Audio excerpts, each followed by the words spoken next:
Eu sou o professor Paulo Rangel Rios, da Universidade Federal Fluminense, Escola de Engenharia Industrial Metalúrgica de Volta Redonda.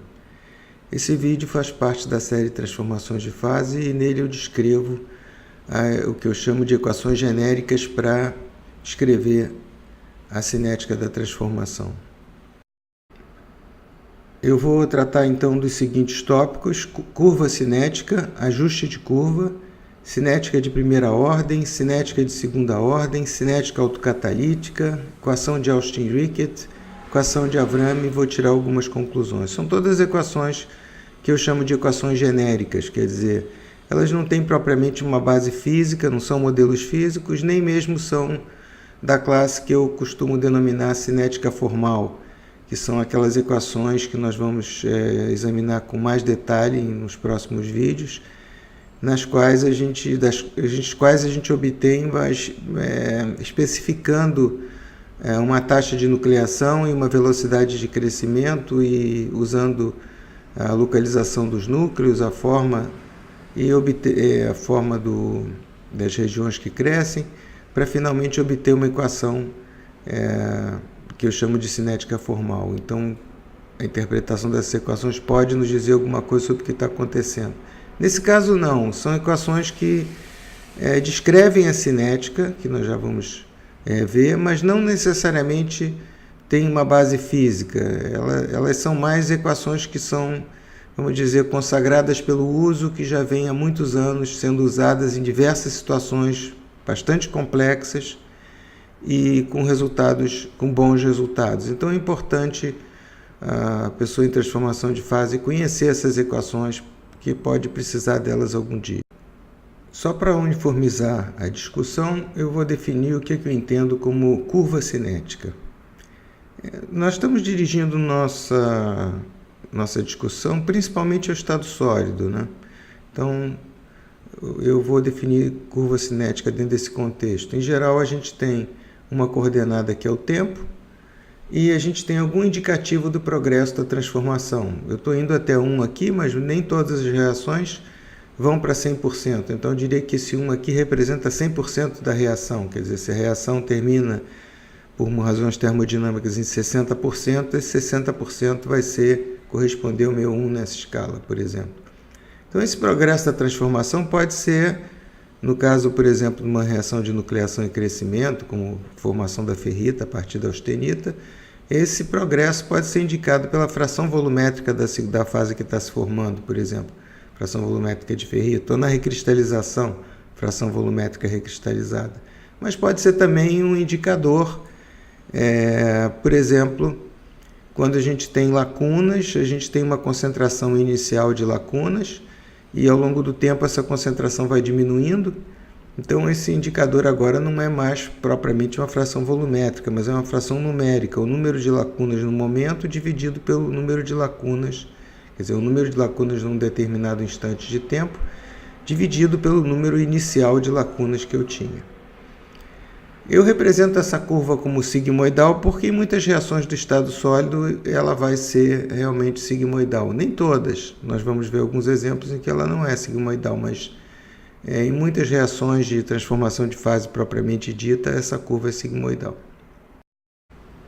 A primeira técnica de descrever a curva cinética pode ser um simples ajuste de curva, com curvas convenientemente escolhidas, que pode ser útil em determinados casos, como esse que eu estou mostrando aqui. Esses pontos são resultados experimentais da Magnusson, Jensen e Hutchinson, e nós precisávamos aqui na tese da Simone Oliveira, lá da UF, esse trabalho é da parte da tese dela, nós precisávamos descrever esses pontos por curvas contínuas para que pudéssemos usar nos nossos modelos analíticos. Então, simplesmente foram escolhidas curvas convenientes, de tal maneira que essas três fossem consistentes, porque a soma de outros e fibrograma tem que dar total, e a gente nota que o ajuste foi bastante bom. Esse é simplesmente um ajuste de curvas, essas curvas não têm nenhum significado físico intrínseco, mas apesar disso elas são elas descrevem bem o que acontece na região onde se tem pontos experimentais. Eu já não digo nada sobre extrapolação. Então, foi bastante útil que a gente pôde usar essas curvas para aplicar os modelos analíticos. Aqui nós temos uma das curvas mais importantes, que é a cinética de primeira ordem. Nós vamos estudar dois casos. O primeiro caso em que a variável de progresso vai de f igual a 0 a f igual a 1, ou de f0 até f máximo, por exemplo, se ela começa já com 5% e vai até só 60%, né? E nesse caso, a reação, essa fração, esse indicador de progresso, vou botar aqui fração transformada, aumenta de 0 a 1, está representado aqui. Essa equação de primeira ordem é que a derivada da fração transformada é menos k, 1 menos f, quer dizer, proporcional à fração não transformada. E a cinética, o resultado da cinética está visto aqui nessas duas equações, a cinética integrada, vamos dizer assim, né? Essa curva pode ser útil em algumas circunstâncias, como nós vamos ver no próximo vídeo. No vídeo vai ter um vídeo especialmente sobre a aplicação dessa curva ao enriquecimento de ferro durante o processo de galvanil. Aqui nós temos também a cinética de primeira ordem, mas numa situação diferente. Eu ainda escrevi fração transformada, talvez esse não seja o melhor termo para isso.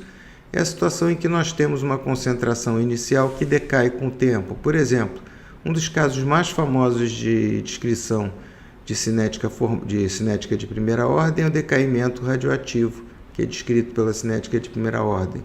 Uma outra possibilidade seria talvez concentração de lacunas. Então, nesse caso, o decréscimo de F é proporcional a F, mas veja bem, F aqui já nesse caso, a matriz, vamos dizer assim, é a própria concentração inicial do defeito que a gente tem, por exemplo, isótopos, né? Então, não é que isso aqui seja proporcional à fração não transformada, mas é a concentração inicial de defeitos. Nesse caso, a gente tem simplesmente um decaimento exponencial, que é mostrado aqui. Aqui é um exemplo de aplicação da cinética de primeira ordem, no caso mais complexo, para descrever a recuperação em alumínio nanoestruturado.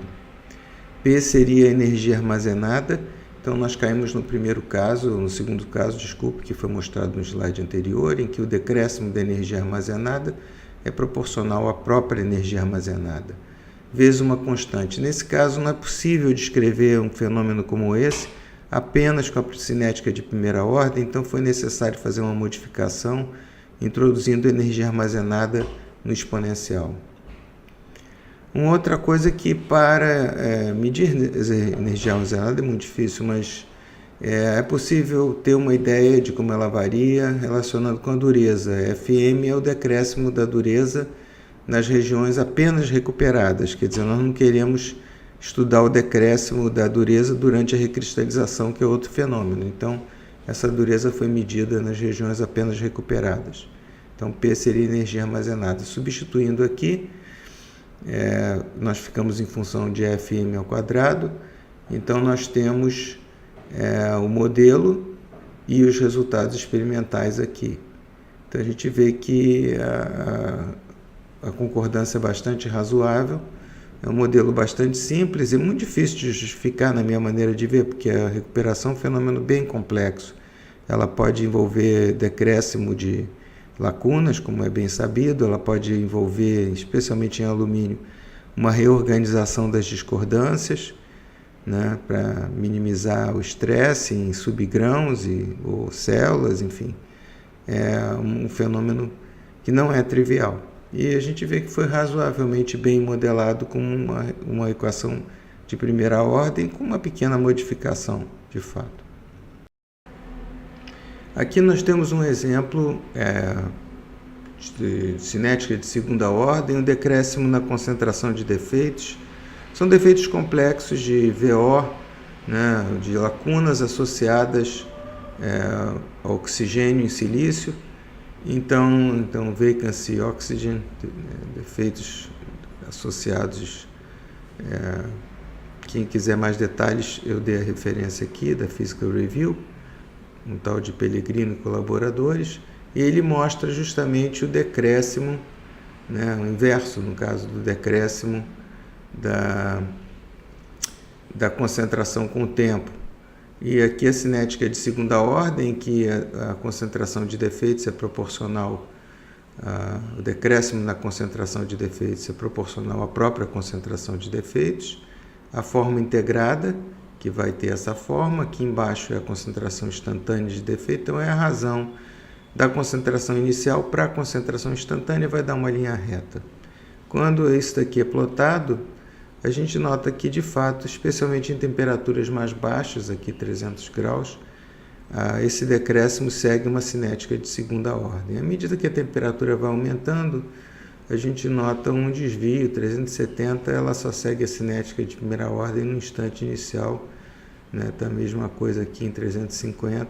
Mas a temperaturas mais baixas, surpreendentemente, a cinética de segunda ordem descreve muito bem um problema bastante complexo. Eu acho que isso daqui é exatamente um bom exemplo, esse e o anterior, de aplicação dessas equações que eu chamo de genéricas, que não tem propriamente um fundamento físico firme, mas que nós precisamos descrever essa cinética. E essas equações, elas, embora não tenham um fundamento físico, elas já são usadas há muito tempo e elas vêm da química. Quer dizer, elas têm um fundamento, existem reações químicas que se comportam dessa forma, com boas razões. Então, não são simplesmente ajustes de curvas, são melhores, na minha opinião, que ajustes de curvas. E ainda tem uma vantagem: se várias pessoas descreverem defeitos usando as mesmas equações, é muito mais fácil comparar do que se cada pessoa usar um ajuste de curvas arbitrário para descrever a cinética dos defeitos. Então, eu acho que essas equações têm o seu valor e realmente, em casos às vezes que parece que não vai acontecer, a gente vê um caso como esse que a gente consegue descrever com cinética bastante simples, que é a cinética de segunda ordem. Aqui nós temos a chamada cinética autocatalítica, em que a taxa de transformação não só é proporcional à região não transformada, que é o normal de uma reação química, né? A reação química é proporcional, a velocidade da reação química é proporcional à quantidade de reagentes, né? E não de produtos. Nesse caso, a autocatálise justamente introduz essa particularidade, em que a fração transformada, a taxa de transformação é proporcional não só à região não transformada, quer dizer, os reagentes, mas também à região transformada, os produtos de reação. Esse tipo de comportamento se chama autocatálise, muito raro no estado sólido. E uma reação no estado sólido em que isso é especialmente importante é a martensita. Aqui a gente mostra uma placa de martensita. Essa foto foi obtida por Zilnick e eu mesmo em 2016 no Max Planck Institute em Düsseldorf. E esse MEV foi gentilmente cedido pelo professor Raab, é um MEV bastante moderno, e a amostra foi cedida pelo Dr. José Roberto Guimarães, é uma amostra de ferro 30% de níquel. A gente vê uma placa de martensita que atravessa todo o grão da austenita, e ao chegar no final desse grão, ela induz um campo de tensão que vai induzir uma nova placa, que a gente chama placa secundária, nesse grão contíguo. Tá certo? Nós vimos vários exemplos disso nessa liga. Então, essa é a chamada autocatálise, em que o produto da reação induz a formação de mais produtos de reação. Tá certo? Então, essa é uma reação básica na descrição da reação martensítica, que a fração transformada é proporcional à fração não transformada, a taxa de transformação é proporcional à fração não transformada e à fração transformada, e aqui essa foto demonstra muito bem por que a gente deve levar a fração transformada em conta, porque na martensita, nesse caso a martensita lenticular, é a figura autocatálise, né? Como está mostrado aqui, são grãos de austenita. Essa liga, a austenita é estável, não se transforma em ferrita, se transforma em martensita diretamente. Então, nós podemos estudar a austenita numa matriz de austenita, a martensita numa matriz de austenita. é bem mais.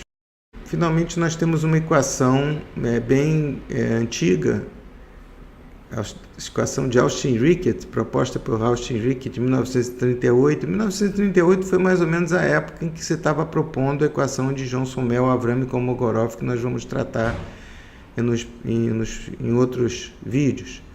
E essa equação, o Austin-Rickett, ele deduziu por argumentos heurísticos. Heurísticos eu não quero dizer arbitrários, ele usou o bom senso dele metalúrgico, bem informado, e o conhecimento dele de equações que seriam razoáveis para descrever essa cinética metalúrgica, e ele descreve muito bem os resultados de Bain e Davenport, provavelmente para a transformação bainítica. Ele não fala, mas pelas temperaturas aqui, provavelmente a gente foi bainita, e as temperaturas são muito baixas para ser transformação ferrítica ou perlita. A gente vê que a descrição foi muito boa dos dados experimentais. Então havia nessa época uma certa discussão. E eu vi recentemente numa tese em que o aluno usou a equação de Austin-Rickett para descrever a cinética que ele obtinha. Não vou entrar em detalhes aqui. Mas então acho que é interessante a gente colocar essa equação. Finalmente a gente entra com uma das equações mais importantes no estado sólido, que é a chamada equação de Avram, em que a gente tem uma equação, como eu mostrei no início desse vídeo, sigmoidal, uma cinética sigmoidal. Essa equação tem uma base geométrica que vai ser examinada em outros vídeos em detalhe, né? Várias equações de cinética formal têm esse tipo de forma, que é um pré-exponencial e um coeficiente exponencial. Mas a equação em si pode ser usada apenas como uma equação de ajuste e é muito popular para descrever a cinética de transformação em aços e uma série de situações.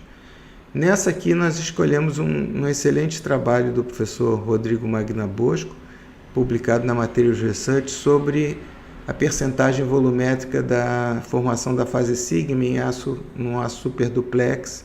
Está aqui a equação que ele obteve, né? Precisa para várias temperaturas, só estou mostrando envelhecimento em uma temperatura, 700 graus como exemplo, que a gente mostra que essa equação, a gente nota que provavelmente isso poderia ser aperfeiçoado, mas a situação novamente é uma situação complexa, então não tem muita saída se não usar a equação de Avram para tentar descrever e ver que ele conseguiu um bom ajuste, um ajuste razoável. A gente nota que aqui nesse canto há uma divergência, como ele mesmo assinala, mas eu acho bastante boa essa concordância, considerando que a situação é complexa e não é fácil modelar esse tipo de situação.